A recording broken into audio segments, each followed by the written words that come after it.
So I want to do a little bit of work here in Jing. Let's create a folder in our scrapbook repository directory to hold the screenshots that we're about to start creating. So I'm going to navigate to my Finder, and this is my directory where my scrapbook is stored.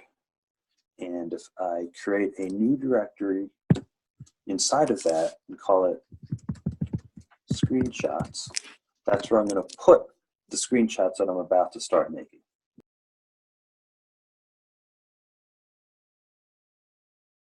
I suggest you always take screenshots not from the live web page, but from your archived page, your scrapbook page, either one of them, but not the live page because it may have changed.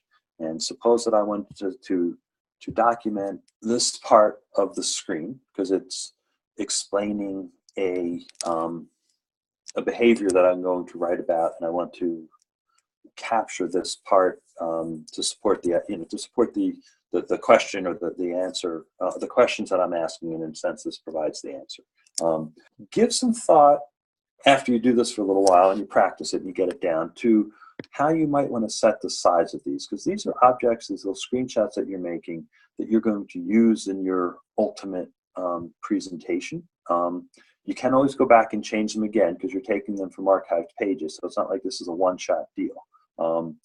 But to the extent that you think about a little bit about ahead of time about how you might use them and what they're going to look like, might help you might give you some guidance to the size and the shape. I tend to like square ones, and I kind of go with 600 by 600. It's a size that allows you to see enough of the screen, not too much.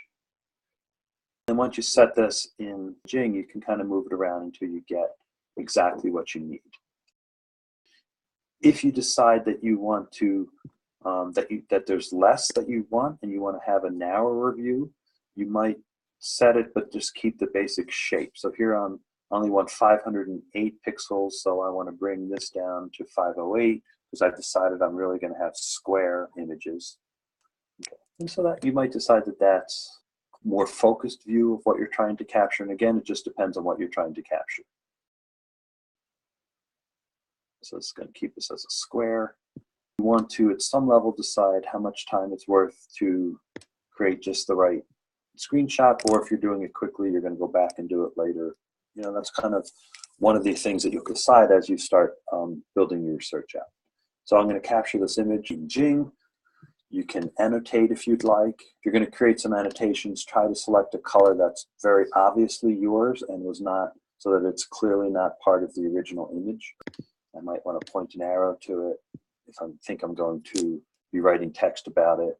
Then in this case, I'm going to save it, and I'm going to give you the option to give it a name, and so I'll call it Ebola Top Story, and I want to save it in that directory I just created. You remember it's in classes, screenshots, and I want to save it. Okay. If I go back to my FTP client, I have to refresh and move these all again, and you can get your FTP client to